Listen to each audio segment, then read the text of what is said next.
What if you were punished for a murder you never committed? Now you're behind bars, waiting for the rope to end it all. But then, someone helps you escape. You join forces thinking you're on the same mission, only to be betrayed, killed again for doing nothing wrong. But fate isn't done with you yet. This is the life of an assassin, betrayed by his own government and backstabbed by those he called friends, all for the sake of one little girl who was his daughter. Corvo Attano was born into a lower-class family on the 25th day of the month of Nets in 1798. And if you are thinking what is mean by month of Nets, this is a month in the calendar used by people of the Isles, consists of 13 months of 28 days each. In total, 364 days, and Corvo, and grew up in the Batista mining district in Karnaca, the capital city of Serkonos. As a child, Corvo used to live happily, often wandering through the more rural parts of the city until his father, a lumber worker, was tragically killed in a workplace accident. He then grew up alongside his elder sister, Beatrice, fighting in the streets until she moved to Morley, and the family subsequently lost all contact with her. At the age of 16, Corvo won the Blade Verbena. The Blade Verbena is an annual sword duel festival where the greatest swordsmen from all across the Empire of the Isles demonstrate their skill in a tournament which is hosted in Karnaca, which earned him a junior officer ranking in the Grand Serkonan Guard. Wait, if you don't know what is Grand Serkonan Guard, I will explain everything that can cause you confuse about story, but I just need you to subscribe and like. Grand Serkonan Guard serves as both the military and city watch alongside other groups on the Isle of Serkonos, akin to a gendarmerie. During his time as a soldier, Corvo was involved in conflicts against several organized crime groups, including rogue city-states and pirate bands on the island chain east from Serkonos. Eventually, after 2 years of service, Theodanis Abela, the Duke of Serkonos, became highly impressed by his skill.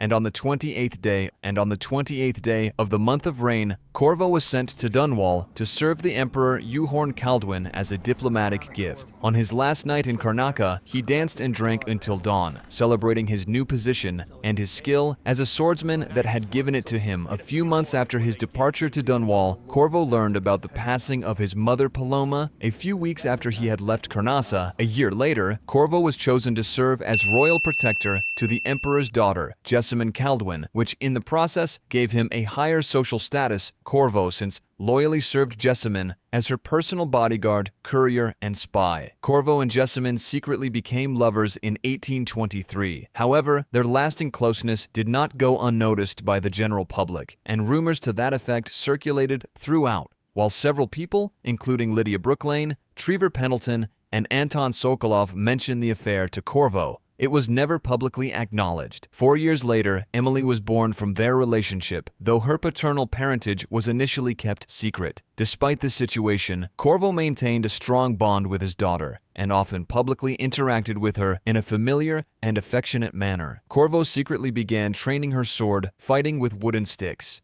2 years into the rat plague afflicting Dunwall, Corvo is sent on a journey across the Isles by the Empress to find a cure, on the recommendation of the royal spymaster Hiram Burrows. On the 18th day of the month of Earth, also this is month used by Isle, he returns to Dunwall Tower 2 days early, bringing bad news and the intention of the other nations to blockade the capital while the plague is still spreading. Meanwhile, when he was talking with Jessamine, who is also wife of Corvo, a group of assassins come there and kidnapped Corvo's daughter and the assassin Dodd, who is also very interesting character and master of assassin in this game, killed Corvo's wife. If you need video on Dodd, comment, because he was continuously in guilt after killing Empress or Jessamine Kaldwin, but why we'll discuss in his video. But Jessamine in her last moments, Jessamine begs Corvo to find their daughter and protect her. While Corvo was in shock, the spymaster and high overseer Thaddeus Campbell arrive on the scene and arrest him on the grounds of regicide and abducting the royal heir.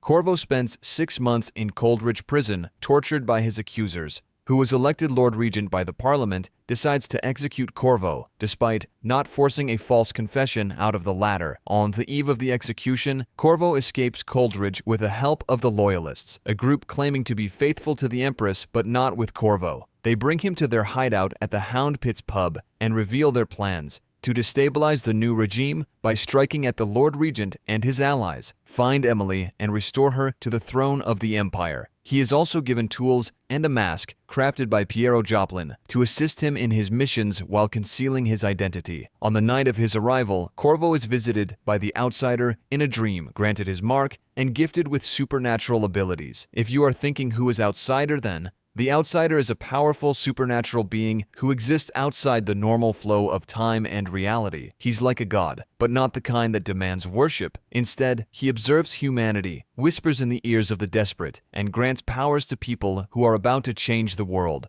for better or worse. He is not evil or good, just curious and mysterious. And with his power, Corvo completed all the missions. But then a twist come in Corvo's story that he is betrayed by the Loyalists. You maybe think it's okay in every game. This happens, but you can't feel what I was feeling at that time, because they killed me, because they just used me for their purpose. And after this, they killed, so I couldn't get in power. If you are thinking what is mean by getting power, then you have to play the game. When I was dying, they left me in the flooded district, where Corvo encounters Dodd and his men once again. After another visit from the Outsider, Corvo escapes the assassins and returns to the Hound Pits. He finds it swarmed by forces of the City Watch looking for survivors, Anton Sokolov and Piero Joplin, and most of his former allies dead. Corvo finds there a clue on Emily's whereabouts. He then ventures to King's Peril Island in order to confront his betrayers and rescue his daughter once and for all. Whether he succeeds in saving Dunwall and restoring Emily to the throne is dependent on his amassed chaos. I personally restored Emily and Endgame with high chaos,